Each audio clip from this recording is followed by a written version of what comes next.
जाग्रयाम पुरोहितः। हम राष्ट्र आराधक भारतवर्ष को जागृत और जीवंत बनाएं। युग युगीन भारत के कालजयी महानायकों की तेजस्विता की गौरव गाथा।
कार्तवीर्यार्जुन और अलर्क पर दत्त कृपा।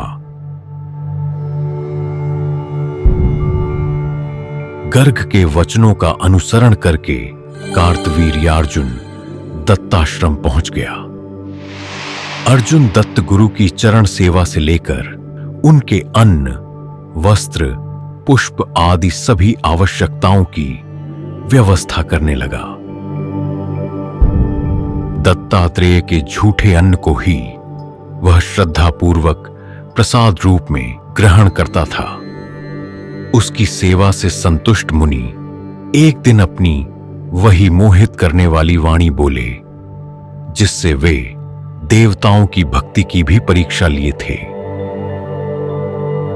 दत्त बोले कि मैं स्त्री को संग रखने वाला और मद्य का सेवन करने वाला अवधूत हूं।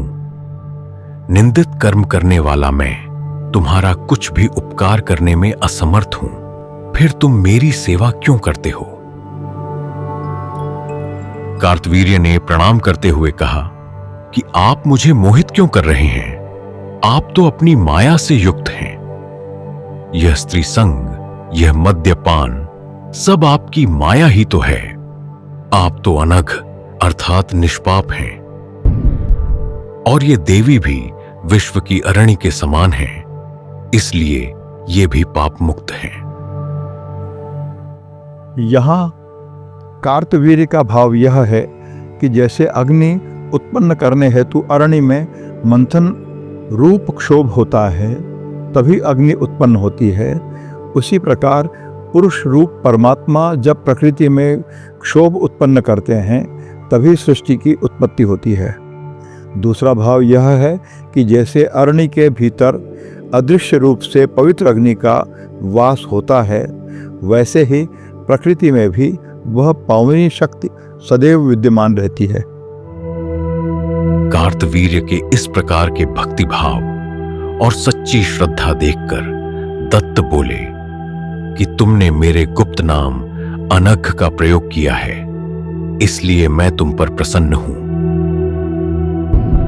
जो कोई भी मुझे गंध आदि समर्पित कर मेरी सेवा करता है, मेरे रहस्य को जानता है, मैं उसकी समस्त मनोकामनाएं पूर्ण करता हूं। और जो मुझे अवधूत कहकर मेरा तिरस्कार करते हैं, वे मेरी माया में और उलझकर स्वयं नष्ट हो जाते हैं। मैं तुम पर प्रसन्न हूं, बोलो क्या मांगते हो? कार्तवीर्य बोला कि आप मुझे ऐसी समृद्धि दें कि संपूर्ण प्रजा का मैं सहज ही पालन कर सकूं, अधर्म से दूर रहूं, युद्ध में मुझे कोई मेरे समान प्रतिद्वंद्वी न मिले, मुझे सहस्र बाहुओं की प्राप्ति हो, मुझे लघुत्व अर्थात लघिमा सिद्धि प्राप्त हो, जिससे मैं जल, थल, आकाश सर्वत्र सहज गमन कर सकूं। मैं अक्षय दान एवं आतिथ्य कर सकूं। जो कोई मेरा नामोच्चारण करे वह कभी धनहीन न रहे। सबसे बड़ी बात यह कि आपके चरण कमलों में मेरी सदैव श्रद्धा बनी रहे। दत्तात्रेय ने कहा कि तुमने जो बोला वह सब तुमको प्राप्त होगा। मेरी कृपा से तुम चक्रवर्ती सम्राट होओगे। मत्स्य पुराण में भी कार्तवीर्य द्वारा दत्तात्रेय को आराधना द्वारा प्रसन्न करने और 4 वरदान प्राप्त करने की कथा प्राप्त होती है। पहले 3 वरदानों में तो सहस्र भुजाएं होना, अधर्मियों के निवारण का अधिकार और संपूर्ण पृथ्वी को जीतकर धर्मानुकूल प्रजा पालन सदृश वरों की चर्चा है, जो मार्कंडेय पुराण में भी मिल रहे हैं। किंतु चौथा वरदान विशिष्ट है। इसमें कार्तवीर्य ने युद्ध में अपने से अधिक बलवान के हाथों मृत्यु का वरदान मांगा है। यह वरदान कार्तवीर्य की वीरता और क्षत्रिय भाव के चरम का प्रदर्शन करता है। वह वृद्धावस्था अथवा रोग आदि से नहीं मरना चाहता। उसे तो संग्राम में वीरगति प्राप्त करना ही अभीष्ट है। मार्कंडेय पुराण में कार्तवीर्य के जो धर्मयुक्त विचार प्रदर्शित हुए हैं, उनको ध्यान में रखकर तो यही निष्कर्ष निकलता है कि वह प्रजापालन हेतु शक्ति तो चाहता है, लेकिन उसे यह भी भान है कि असीम शक्ति की प्राप्ति व्यक्ति को निरंकुश बना देती है। इसलिए वह स्वयं की भी एक सीमा निर्धारित कर देता है। यहाँ कार्तवीर्य ने एक चतुराई में की है। उसे इतनी स्पष्टता तो है कि असीमित शक्ति प्राप्त के बाद कोई साधारण मनुष्य या देवता तो उसका वध करने में सक्षम नहीं हो पाएगा। त्रिदेवों में ही कोई उसका वध कर सकेगा। इसलिए उन्होंने यहाँ अपने उद्धार का मार्ग भी चुन लिया है। ऐसा प्रतीत होता है कि प्रत्यक्ष कहे बिना ही उन्होंने अपने आराध्य दत्तात्रेय से अपने उद्धार की कामना की हो और मन ही मन अवधूत गुरु ने उसे स्वीकृति भी दे दी हो। इसलिए कार्तवीर्यार्जुन का वध विष्णु के अवतार और महादेव के शिष्य परशुराम के हाथों ही हुआ। दत्त द्वारा कार्तवीर्य को सभी वर प्रदान किए गए। सहस्र भुजाएं उत्पन्न होने से कार्तवीर्यार्जुन अब सहस्रार्जुन कहलाने लगा। दत्त के आशीर्वाद से वह ऐसा सार्वभौम सम्राट हुआ जिसकी समता कोई राजा नहीं कर सका।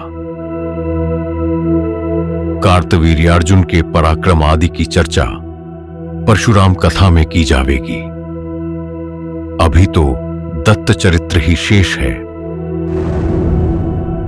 दत्त गुरु ने एक कृपा राजर्षि अलर्क पर भी की है।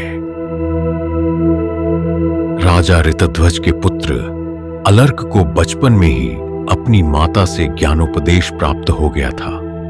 राजधर्म, सदाचार, गृहस्थाश्रम आदि के नियम, इन सभी का उपदेश माता मदालसा ने अपने पुत्र अलर्क को किया था। मदालसा को वस्तुतः आत्मतत्व का बोध था। जब राजा ने अपने प्रथम 3 पुत्रों का नामकरण किया था तो हर बार मदालसा हंस पड़ी थी। चौथे पुत्र के नामकरण के समय राजा ने मदालसा की ओर देखा तो वे फिर से हंस दी।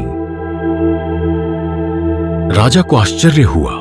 इस बार वे शांत न रह सके और पूछ बैठे कि मैंने सभी पुत्रों के युक्ति संगत नाम रखे हैं, फिर भी तुम ऐसे हंसती हो मानो मैं कोई भूल कर जाता हूं। चलो इस बार तुम नामकरण करो। रानी ने पुत्र का नाम अलर्क रखा। राजा ने कहा कि यह तो कोई सार्थक नाम नहीं है। तब रानी बोली कि नामकरण तो केवल एक रीति मात्र है, भला आत्मा का कोई सटीक नाम हो सकता। हमारे पहले बेटे का नाम विक्रांत है। एक स्थान से दूसरे स्थान में जाने को क्रांति कहते हैं, लेकिन आत्मा तो परमात्मा रूप में सर्वव्यापी है, इसलिए उसकी क्रांति संभव न होने से विक्रांत शब्द निरर्थक सिद्ध होता है। दूसरे पुत्र का नाम सुबाहु अर्थात सुंदर बाहु वाला है, लेकिन आत्मा का तो कोई स्वरूप ही नहीं है। तीसरे पुत्र का नाम अरिमर्दन है, किंतु जब एक ही आत्मा सभी शरीरों में विद्यमान है तो भला कोई किसी का शत्रु ही कहां रहा, फिर शत्रु का मर्दन कैसे संभव है। राजा ने रानी के तर्कों को स्वीकार किया। रानी की शिक्षा से 3 पुत्र बैरागी हो चुके थे, इसलिए राजा ने अलर्क को पहले से ही आत्मविद्या न देने की प्रार्थना की। इसीलिए रानी ने राजधर्म आदि की शिक्षा दी। वास्तव में अलर्क की नियति में आत्मज्ञान तो दत्तात्रेय द्वारा होना था, इसलिए सब रहस्यों को जानने वाली रानी ने अलर्क को स्वयं आत्मज्ञान नहीं दिया। जब राजा रानी वानप्रस्थी होने लगे, तब रानी ने अलर्क को एक अंगूठी दी जिसमें कोई संदेश लिखा हुआ था। रानी ने कहा कि जब अपने आप को किसी बड़े कष्ट में पाओ, तब इस अंगूठी से पत्र निकालकर सूक्ष्म अक्षरों में लिखे हुए शासन को पढ़ लेना। रानी ने संदेश नहीं अपितु शासन शब्द का प्रयोग कर संकेत कर दिया कि इसमें जो लिखा है वह मेरी आज्ञा ही है। अलर्क राजा बने। इधर जब उनके विरक्त भ्राता सुबाहु को लगा कि मेरा यह अनुज तो सांसारिक माया में ही अटका है, मुझे इसका उद्धार करना चाहिए, सोच विचार कर उन्होंने इसका उपाय निकाल लिया और अलर्क के शत्रु काशीराज के समीप जाकर कहा कि ज्येष्ठ होने के कारण राज्य पर अलर्क से अधिक मेरा अधिकार है। काशीराज को एक अवसर मिला और अलर्क को चेतावनी दी कि यदि अपने बड़े भाई को राज्य न दिया तो तुम पर आक्रमण कर दिया जाएगा। अलर्क ने उत्तर भेजा कि यदि मेरे भाई स्वयं आकर मुझसे ऐसा कहें तो मुझे मानने में कोई समस्या नहीं, लेकिन काशीराज के कहने मात्र पर मैं ऐसा नहीं कर सकता। मुझे चुनौती स्वीकार है। इसके पश्चात युद्ध हुआ और अलर्क की पराजय हुई। जब वे सब ओर से हताश हो गए तो माता की अंगूठी का ध्यान आया। माता का शासन पढ़ा जिसमें लिखा था कि मोह त्याग दो, सज्जनों का संग करो। अलर्क अब दत्तात्रेय की शरण में चले गए। वे दत्त से ज्ञान लेने गए थे, लेकिन दत्त गुरु की महिमा ही अपार है।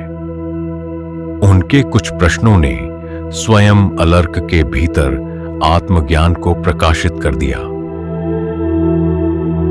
अलर्क ने दत्तात्रेय से दुख दूर करने की प्रार्थना की थी। दत्त गुरु ने कहा कि मैं तुम्हारा दुख दूर करूंगा, लेकिन पहले यह तो बताओ कि यह दुख हुआ कैसे। जरा बताओ कि तुम किसके हो, दुख किसका है। अंग अंगी और निरंग भाव से विचार करके कहो। अब तो राजा दुख और आत्मा के विषय में चिंतन करने लगा। उसे ज्ञान हुआ कि मैं यह 5 भौतिक शरीर नहीं हूं, फिर यह शरीर का दुख मेरा दुख कैसे हुआ। दुख मन का विषय है, लेकिन मैं तो मन भी नहीं हूं, तो फिर मुझे दुख हो कैसे सकता है। बड़े भ्राता काशीराज और मैं, हम तीनों ही शरीर नहीं हैं। जैसे घटी कुंभ और कमंडल के भेद से एक ही आकाश भिन्न प्रकार से प्रतिबिंबित होता है, उसी प्रकार आत्मा एक होकर भी सुबाहु, काशीराज और अलर्क के भेद से अनेक दिखाई देती है। सच्चा आत्मज्ञान होते ही अलर्क कह उठे कि अब मुझे कोई दुख नहीं है। मैं मोहवश ही दुख की अनुभूति कर रहा था। वस्तुतः आसक्ति ही दुख का कारण है। पाले हुए मुर्गे को बिल्ली खा जाए तो आसक्ति के कारण दुख होता है, किंतु चूहे में ममता नहीं होती, तो यदि उसे बिल्ली खा जाए तो दुख नहीं होता। दत्तात्रेय ने कहा कि तुमने सब सत्य ही कहा है। ममता ही दुख का कारण है। इसके पश्चात दत्तात्रेय ने अलर्क को योग आदि की शिक्षा प्रदान की। जिस गुरु का केवल संग ही आत्मज्ञान करा देता हो, उसकी शिक्षा तो कितना कल्याण करेगी, यह सहज ही समझा जा सकता है। नारायण के इस अवतार के मूल में वास्तव में ज्ञान का प्रकाश ही है। ज्ञान तो सबके भीतर विद्यमान है, बस उसे प्रकाशित करना होता है। एक आदर्श गुरु कभी उपदेश से, कभी प्रश्न से, तो कभी अपने चरित्र से शिष्य के सुप्त ज्ञान को जगा देता है। अलर्क को दत्त की कृपा से और क्या ज्ञान मिला, यदु पर दत्तात्रेय ने क्या कृपा की, इन्हीं सब चर्चाओं के साथ पुनः भेंट करते हैं अगले अंक में।